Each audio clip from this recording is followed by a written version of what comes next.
আমার মেয়ে মাদ্রাসার মাঠে পড়তো, মনে করেন মাদ্রাসার হুজুরে মনে হয় 10 টাকা দিয়ে দিয়ে মনে করেন এমন মায়া করছে আর কি। কিন্তু হ্যাঁ সম্পর্কে বাগনির আগে আম্মু আম্মু হইতে ডাকছে, দেখে আমার মেয়ে তো আর এতটা বুঝে না, ছোট মানুষ, তো এর লগে এগুলা করছে।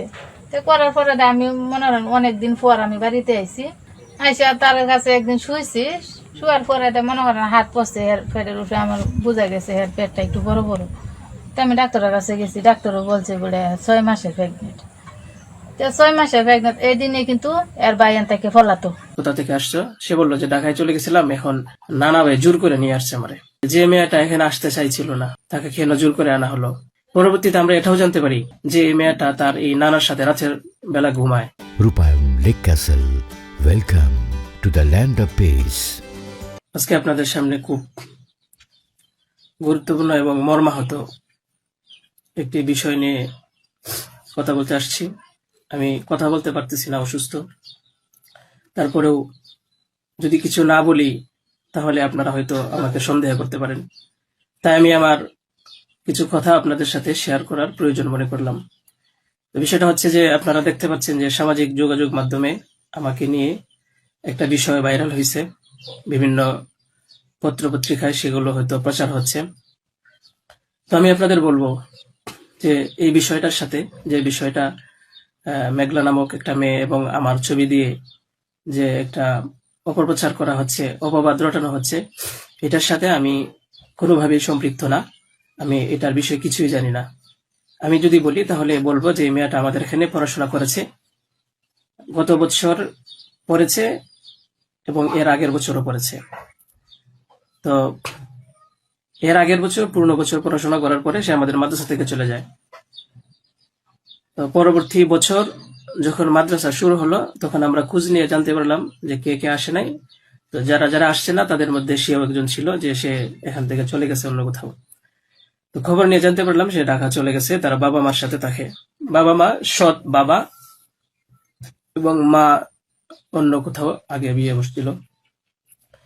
তো বর্তমান যে বাবা আছে মেঘলা, তার মেয়ে না, বরং আগের বাবার মেয়ে সে। তো সে যখন ঢাকায় চলে গেল আমরা শুনলাম, তখন আমরা কিছু বলি নাই, ঠিক আছে ঢাকায় তো পড়াশোনা বেশি হয় তাহলে পড়ুক। আমরা আমাদের ক্লাস শুরু করে দিলাম। কিছুদিন যাওয়ার পরে দেখলাম আবার এই মেয়েটা আমাদের মাদ্রাসায় আসছে।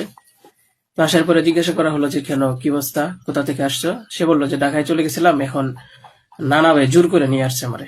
আমি আসতে চাইছিলাম না, আমাকে জোর করে নিয়ে আসছে নানা ভাই।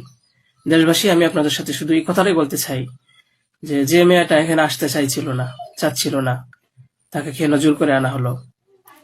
তাকে জোর করে আনার পিছনে কি কারণ ছিল বা তার কি স্বার্থ ছিল।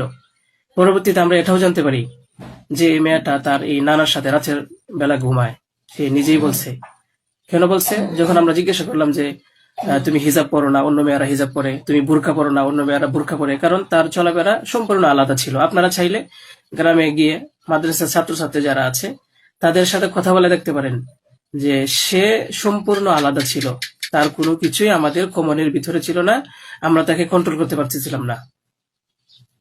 তো সে এইভাবে কিছুদিন থাকার পরে আমরা ভাবলাম যে হয়তো তাকে আমরা রাখতে পারবো না, কারণ আমরা তাকে কন্ট্রোল করতে পারছি না। হয়তো মেয়েটা অন্য কোথাও গিয়ে যদি কন্ট্রোলে থাকতে পারে, পড়াশোনা করে, তাহলে এটা তার জন্য ভালো। তাই আমরা তার গার্জেনের কাছে বললাম, তার মাকে আমরা বুঝাইয়া বললাম। আমাদের উদ্দেশ্য এটাই ছিল যে তার মা যেন তাকে বুঝিয়ে বলে যায় যে হুজুরের কথা মেনে চলবা, মাদ্রাসার নিয়ম কানুন মেনে চলবা, এই কথাগুলো উনি বুঝিয়ে যাবেন। কিন্তু উনি কি করছেন যে ওনার মেয়েকে উনি বলছে যে না, আমি এখানে রাখবো না, নিয়ে চলে যাব। তো আমাদের এখান থেকে প্রায় 5-6 মাস আগে আমাদের মাদ্রাসা থেকে নিয়ে চলে গেছে। হয়তো পরবর্তীতে খবর নিয়ে জানতে পারলাম সিলেটে যেখানে উনি থাকে সেখানে নিয়ে গেছে।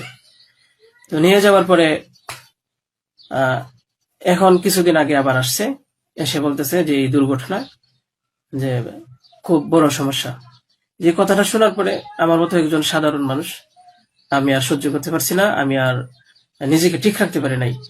আমি একেবারে অসুস্থ হয়ে পড়ছি। কারণ আপনারা হয়তো জানেন যে অনেকেই, আমার ফ্যামিলি আছে, আমার বাচ্চা আছে, আমার বিবি সাহেব আছে, আমার আত্মীয় স্বজন আছে। আপনারা বলুন তো, আমার নামে যে বিষয়টা প্রচার হচ্ছে, এটা আমার ফ্যামিলির লোকেরা দেখে আমাকে কি বলছে, কি ভাবছে। আপনারা সঠিক তদন্ত করুন। আমি কখনোই দেশের আইনের প্রতি অবাধ্য না, আমি শ্রদ্ধাশীল। দেশের আইন আছে, সে আইন সঠিক অপরাধী যে তাকে খুঁজে বের করবে।